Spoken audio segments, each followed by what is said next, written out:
This is why orcas are called the wolves of the sea. Orcas, or killer whales, are the ocean's top predators, mainly thanks to their unique blend of intelligence, physical power, determination, and imagination. The wolves of the sea is their long-held nickname, and recent scientific research is showing they might be much further ahead of the famous canines than anyone could have thought. Today's video is an examination of this renowned animal, how it lives, and why it's so special. So grab your diving gear and a helmet, because we're diving deep for a close look at the mind-blowing orca. Killer tale.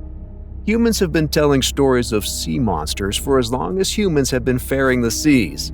Squids, sharks, Godzilla, and everything in between have been witnessed or exaggerated by countless seafarers over the centuries. But there is one group of animals that occupies an almost regal position when it comes to tales of monsters from the depths: whales. These aquatic mammals are one of nature's ultimate marvels, thanks to their amazing presence, intelligence, communication, and social complexity. When it comes to scientific study by humans, whales are maybe only behind our fellow primates as humanity's most favored subjects. Everything about them is fascinating. They're usually titanic sizes, migrations, hierarchies, feeding, you name it. Whales are fun. And when it comes to whales, it doesn't get more fun than orcas. Unless you're a seal or a shark, squid, turtle, penguin, seagull, octopus, or pretty much any marine animal noticeable enough to eat. Rightly known as the killer whale, Orcinus orca is the most brutal and ruthless whale species out there, period. Sure, the sperm whale is several times bigger and engages in nature's most hardcore survival death match against equally giant squid, but the orca's versatility and attitude give it an edge over its larger cousins. Oh, and when it comes to relations, orcas are actually more closely related to dolphins than the gargantuan sperm or baleen whales. Despite the whale in their name, orcas are the largest member of the dolphin family, Delphinidae. They are arguably the most advanced and sophisticated members of this family, which is pretty impressive given the amazing abilities of dolphins as a whole. One clear example of this animal's awesomeness is its adaptability, which is perfectly illustrated through its near-global distribution. These marine mammals are found in all of the world's oceans at some point or another, making quick work of the prey on offer regardless of the environment. In the Arctic, they navigate and manipulate icy waters to capture seals. In the tropics, they lurk beneath the waves as baby seabirds learn to fly and swim for the first time. In Australia, South Africa, or Chile, they gorge on the sharks congregated around sea lion breeding grounds. In Antarctica, they celebrate the kind of Thanksgiving that features way more penguin than turkey. In the open water, massive schools of fish are herded toward eager jaws.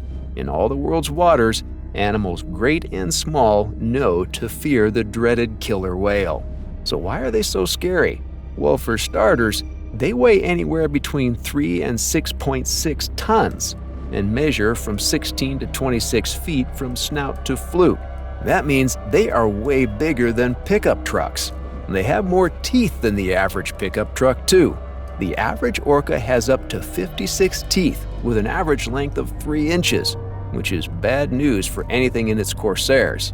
The teeth are very robust and specialized for gripping and ripping.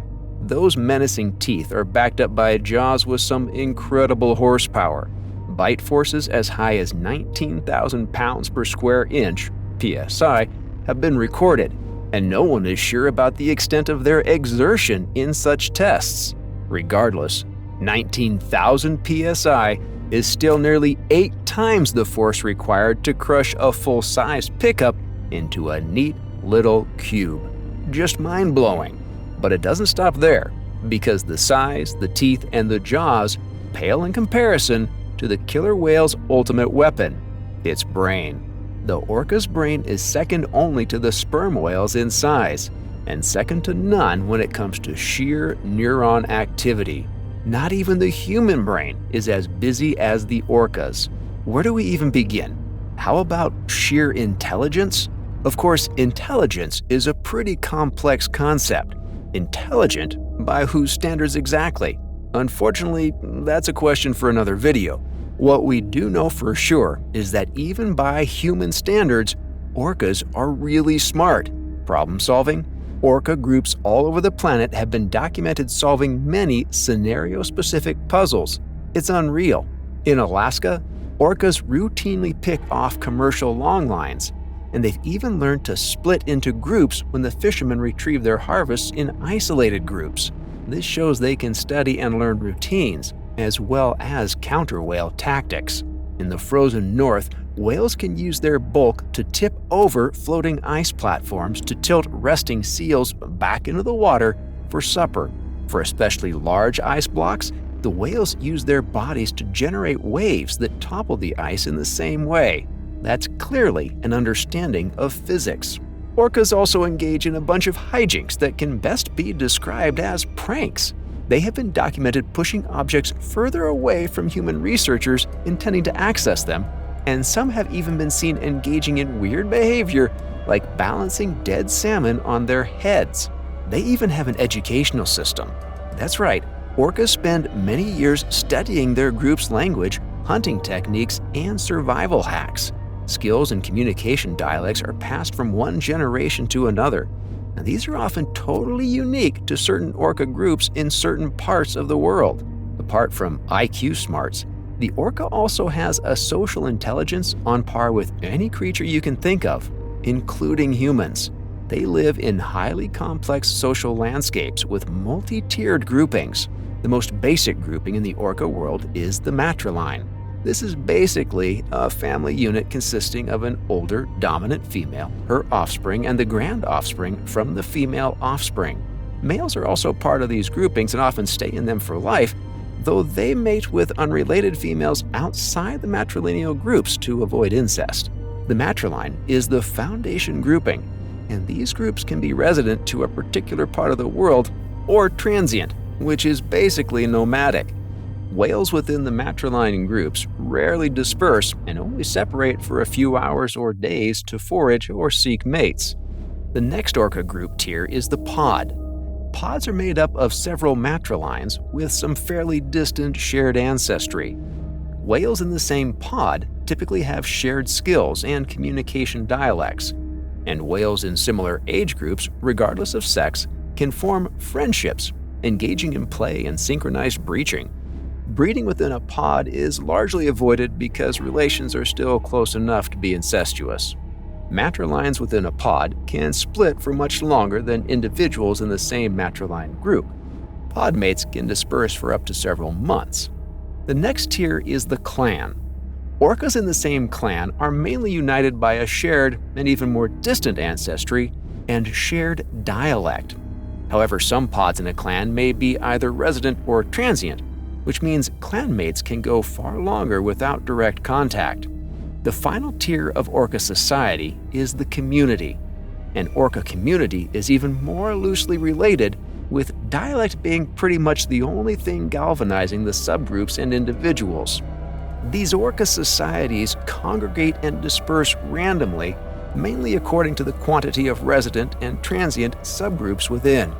Mating within a community is okay, provided it doesn't violate clan, pod, or matriline boundaries. So, what's with all this dialect stuff? Well, exactly that. Recent research has shown us that killer whales from different parts of the world communicate with different cues and patterns from other populations. Sure, it may all sound like clicks and whistles to us, but in reality, an Alaskan orca would probably have no idea what an Australian one was saying if they ever met. This type of communication is learned and practiced right from birth, with newborn orcas spending most of their early days being taught to speak by fellow matriline or pod members.